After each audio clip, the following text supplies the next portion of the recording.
మిత్రులందరికీ నమస్కారం friends. Teacher eligibility test టెట్కి సంబంధించి అదేవిధంగా డిఎస్సికి సంబంధించి కూడా చైల్డ్ డెవలప్మెంట్ అండ్ పెడగాజీ అనేది టెట్లో చైల్డ్ డెవలప్మెంట్ అండ్ పెడగాజీ అని ఇస్తాడు. డిఎస్సిలో వచ్చేసరికి education psychology, class room implementation psychology అని చెప్పేసి ఇవ్వడం జరుగుతుంది. కాబట్టి సైకాలజీకి సంబంధించిన 30 ఇంపార్టెంట్ ప్రశ్నలు అనేవి చూద్దాం. ఆటల్లో నియమాలను పాటిస్తూ ఇతరుల అభిప్రాయాలకు విలువనిస్తూ ఆడే ఆటలు ఏమిటని చెప్పేసి మనకి మొదటి ప్రశ్న ఉంది. ఇక్కడ ఫస్ట్ది వచ్చేసరికి ఏకాంతర క్రీడ, సెకండ్ ఆప్షన్ వచ్చేసరికి సమాంతర క్రీడ, మూడవది సహకార క్రీడ, నాలుగవది సమతుల్య క్రీడ. పూర్వ బాల్య దశలో పిల్లలు ఎలా ఉంటారంటే సమాంతర క్రీడలు, సంసర్గ క్రీడలు, సహకార క్రీడల్లో పాల్గొనే దశ ఏంటంటే మనకి పూర్వ బాల్య దశగా చెప్పుకోవచ్చు. ఆటలలో నియమాలను పాటిస్తూ ఇతరుల అభిప్రాయాలను విలువనిస్తూ ఆడే ఆట అని చెప్పేసి అడుగుతున్నారు. కాబట్టి సమతుల్య క్రీడ ఆప్షన్ 4 ఈ ప్రశ్నకు సంబంధించి సరైన సమాధానం అవుతుంది. గైస్, మీరు కానీ ఫస్ట్ టైం మన ఛానల్కి వచ్చినట్లయితే సబ్స్క్రైబ్ చేసుకోండి. ఇటువంటి ఇంపార్టెంట్ వీడియోస్ ప్రతి సబ్జెక్ట్ పై కూడా ఉన్నాయి కాబట్టి ఒకసారి చెక్ చేసుకుని మీ ప్రిపరేషన్లో ఒక భాగంగా ఉపయోగించుకోండి.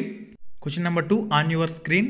రమేష్ అనే 3 సంవత్సరాల బాలుడు తన బొమ్మకి ఇడ్లీ తినిపించడానికి ప్రయత్నిస్తున్నాడు. జీన్ పియాజే సంజనానాత్మక వికాసం ప్రకారం రమేష్కి గల భావన ఏంటని చెప్పేసి అడుగుతున్నారు. ఆప్షన్ 1 వస్తు స్థిరత్వ భావన. ఇక్కడ కరెక్ట్ ఆన్సర్ ఏంటంటే సర్వాత్మకవాదం. ఆప్షన్ 2 రైట్ ఆన్సర్ అవుతుంది. అహంకేంద్రక స్వభావం అంటే ప్రపంచమంతా తన చుట్టూనే కేంద్రీకరించబడిందని చెప్పేసి పిల్లవాడు అనుకునే దశ అహంకేంద్రక భావన గల దశగా చెప్పుకోవచ్చు. ఇక్కడ మనకి సర్వాత్మకవాదం రైట్ ఆన్సర్. మనకి తదుపరి ప్రశ్న, మూడవ ప్రశ్న. విభిన్న ఆలోచనలను ఇలా అంటారు. నిగమన వివేచనం, మానసిక ప్రక్రియ, ప్రజ్ఞ, సృజనాత్మకత. క్రియేటివిటీ, సృజనాత్మకత. ఆప్షన్ 4 సరైన సమాధానం అవుతుంది. ఓకే, మనకి తదుపరి 4వ ప్రశ్న. ఈ క్రింది వాటిలో ఆనందదాయ అభ్యసన అనుభవం కానిది అంటున్నాడు. కాబట్టి పాత్రాభినయం, దీనిలో పిల్లవాడు ఆనందిస్తాడు. కథలు చెప్పినప్పుడు కూడా పిల్లవాడు ఆనందిస్తాడు. తోలుబొమ్మలాటను కూడా పిల్లవాడు ఆనందిస్తాడు. ఎక్కాలు బట్టి పట్టడం అనేది వాడు ఇబ్బందిగా ఫీల్ అవుతాడు. కాబట్టి ఆప్షన్ 3 సరైన సమాధానం అవుతుంది. మనకి తదుపరి ప్రశ్న. వైగోట్స్కీ ప్రకారం సాంఘిక ప్రసంగం ఏర్పడే దశ.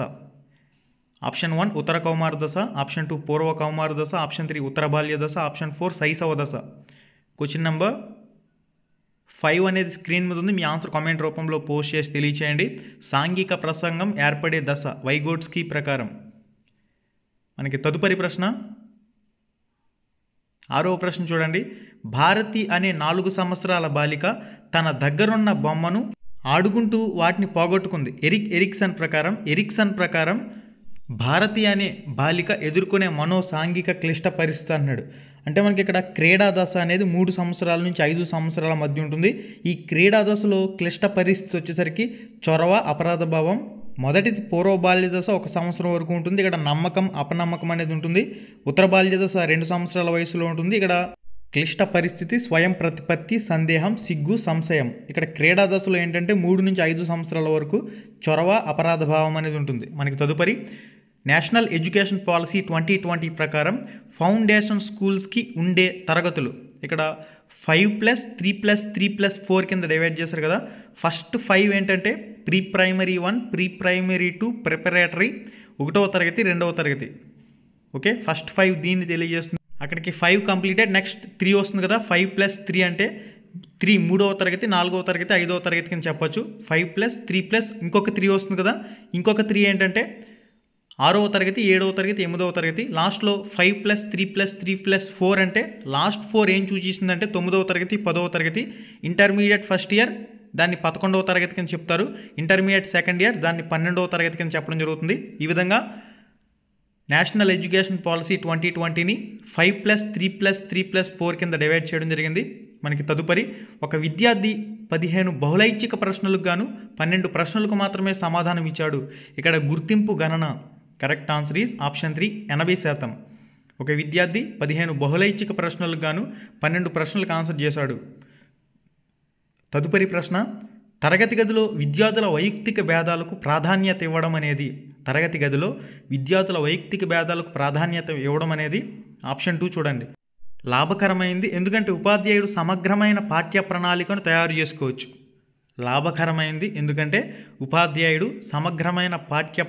తయారు చేసుకోవచ్చు. మనకి తదుపరి ప్రశ్న. బహుళైచ్ఛిక ప్రశ్నలు అనేవి ఈ స్మృతి అంశానికి చెందును. కరెక్ట్ ఆన్సర్ గుర్తింపు. బహుళైచ్ఛిక ప్రశ్నలు అనేవి గుర్తింపు.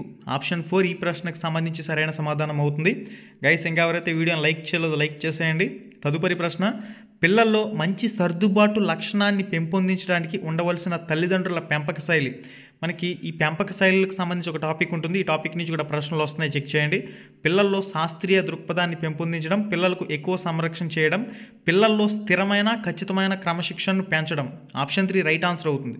మంచి సర్దుబాటు లక్షణం అంటున్నాడు కాబట్టి పిల్లల్లో స్థిరమైన ఖచ్చితమైన క్రమశిక్షణను పెంపొందించుట రైట్ ఆన్సర్. మనకి తదుపరి,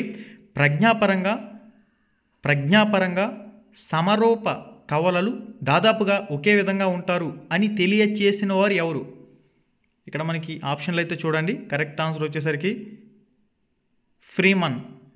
ఫ్రీమన్ ఆప్షన్ 3 సరైన సమాధానం అవుతుంది. మనకి తదుపరి ప్రశ్న, వస్తునిష్టతకి ఎక్కువగా ప్రాధాన్యత ఇచ్చే పరిశోధన. వస్తునిష్టతకి ఎక్కువగా ప్రాధాన్యత ఇచ్చే పరిశోధన ఏంటని చెప్పేసి అడుగుతారు. ఇక్కడ కరెక్ట్ ఆన్సర్ ఏందా అంటే ప్రయోగాత్మక పరిశోధన ఈ ప్రశ్నకు సంబంధించి సరైన సమాధానం. తదుపరి, సాంఘిక సంబంధాలలో పరిపక్వత సాధించడమే సాంఘిక వికాసం అని నిర్వచించింది ఎవరు? సాంఘిక సంబంధాల్లో పరిపక్వత సాధించడమే సాంఘిక వికాసం అని నిర్వచించింది ఎవరు? ఇక్కడ మనకు ఆప్షన్లు చూడండి. ఆప్షన్ల ప్రకారం మనం సరైన సమాధానం చూసినట్లయితే హర్లాక్. ఆప్షన్ 3 హర్లాక్ ఈ ప్రశ్నకు సంబంధించి సరైన సమాధానం. మనకి తదుపరి ప్రశ్న, నిరంతర సమగ్ర మూల్యాంకనం యొక్క ప్రధాన లక్ష్యం. ఇక్కడ ఇచ్చిన ఆప్షన్ల ప్రకారం చూసినట్లయితే విద్యార్థుల్లో విద్యా నైపుణ్యాలు పెంపొందించుట. ఆప్షన్ 3 ఈ ప్రశ్నకు సంబంధించి సరైన సమాధానం అవుతుంది. మనకి తదుపరి,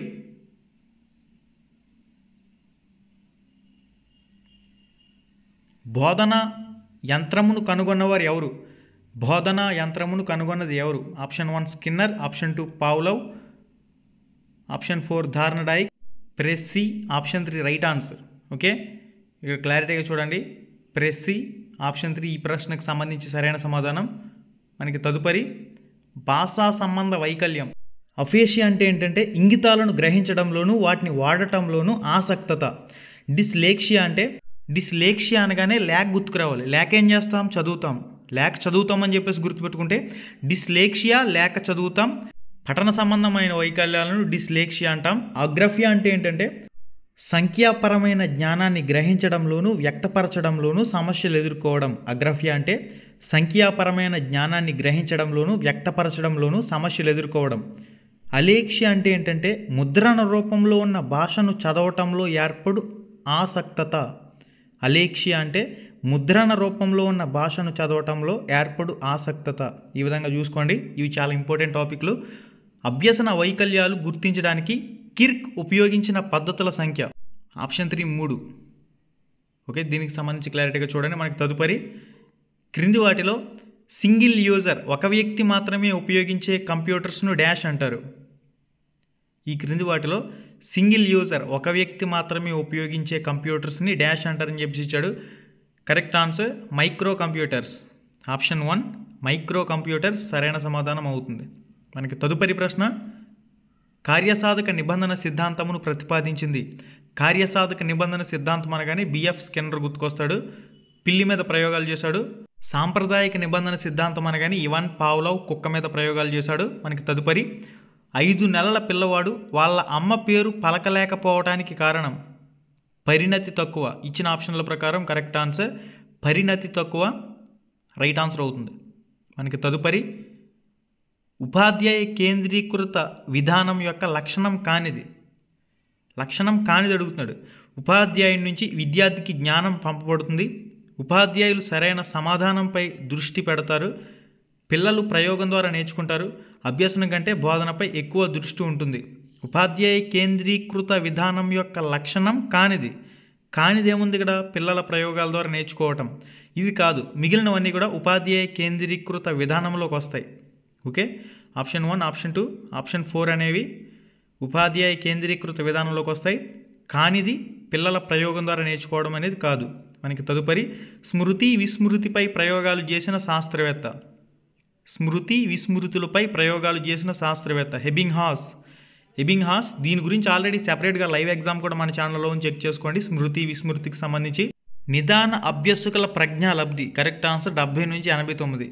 ఇక్కడ సగటు ప్రజ్ఞావంతుల ప్రజ్ఞాలబ్ధి కామెంట్ రూపంలో మీరు పోస్ట్ చేయండి. నిదాన అభ్యాసకుల ప్రజ్ఞాలబ్ధి వచ్చేసరికి 70 నుంచి 89. ఓకే, ప్రజ్ఞాలబ్ధికి సంబంధించి ఈ టాపిక్ నుంచి ఇక్కడ ఖచ్చితంగా బిట్ వచ్చే టాపిక్ ఇది. తదుపరి ప్రశ్న, వైఖరి క్యుములేటివ్ స్కేల్ను రూపొందించింది ఎవరు? వైఖరి క్యుములేటివ్ స్కేల్ను రూపొందించింది ఎవరు? బినే, దార్స్టాన్, లైకర్ట్, గాట్మాన్. మీ ఆన్సర్ కామెంట్ రూపంలో పోస్ట్ చేయండి. తదుపరి, మంచి అలవాట్లను పిల్లల్లో పెంపొందించే నియమం. మంచి అలవాట్లను పిల్లల్లో పెంపొందించే నియమం ఏమిటి? సంసిద్ధత నియమం, అభ్యాస నియమం, ఫలిత నియమం, సామాన్య నియమం. కరెక్ట్ ఆన్సర్ అభ్యాస నియమం. అభ్యాస నియమం ఆప్షన్ 2 సరైన సమాధానం అవుతుంది. మనకి తదుపరి, భాషాగ్రహణ సిద్ధాంతమును ప్రతిపాదించింది ఎవరు? Skinner, Bandura, Chomsky, Carl Rogers. భాషాగ్రహణ సిద్ధాంతమును ప్రతిపాదించింది నోమ్ చోమ్స్కీ. మనకి తదుపరి, అబ్జర్వేషన్ డోమ్ను రూపొందించింది ఎవరు? అబ్జర్వేషన్ డోమ్ను రూపొందించింది ఎవరు? Correct answer గెస్సెల్. గెస్సెల్ option 2 right answer. Sigmund Freud ప్రకారం శిష్ణ దశ అనేది 3 నుంచి 5 సంవత్సరాల వయస్సు, 3 to 5 years. Option 2 right answer. మనకి లాస్ట్ అండ్ ఫైనల్ చివరి ప్రశ్న, ఆఖరి ప్రశ్న, మొట్టమొదట ప్రజ్ఞా పరీక్ష క్రింది భాషలో రూపొందించబడింది. మొట్టమొదట ప్రజ్ఞా పరీక్ష క్రింది భాషలో రూపొందించబడింది అంటే ఫ్రెంచ్ భాష. ఫ్రెంచ్ భాష ఆప్షన్ 1 సరైన సమాధానం. చూసారు కదా గైస్, ఈ వీడియోలో సైకాలజీకి సంబంధించి 30 ఇంపార్టెంట్ ప్రశ్నల గురించి చూసాం. ఆల్రెడీ తెలుగుకు సంబంధించి, ఇంగ్లీష్కి సంబంధించి, గణితానికి సంబంధించి, ఈవీఎస్ ఎన్విరాన్మెంట్ స్టడీస్, సైన్స్, సోషల్కి సంబంధించి కూడా మన ఛానల్ ఓపెన్ చేసి ఒకసారి చెక్ చేయండి. లైవ్ ఎగ్జామ్ సెషన్తో పాటుగా రికార్డెడ్ వీడియోస్ కూడా, మోడల్ పేపర్లకు సంబంధించి కూడా ప్రతి ఒక్కరికి కూడా ఉపయోగపడే విధంగా, మీ ప్రిపరేషన్లో భాగంగా ఉపయోగపడే విధంగా ఇంపార్టెంట్ మోడల్ పేపర్లకు సంబంధించిన బిట్లు అనేవి అందించడం జరుగుతుంది. కాబట్టి మీ ప్రిపరేషన్లో భాగంగా ఉపయోగించుకోండి. లింక్ డిస్క్రిప్షన్లో ఇచ్చాను, ఫ్రీ టెస్టులు కూడా రాసుకోండి. Thank you.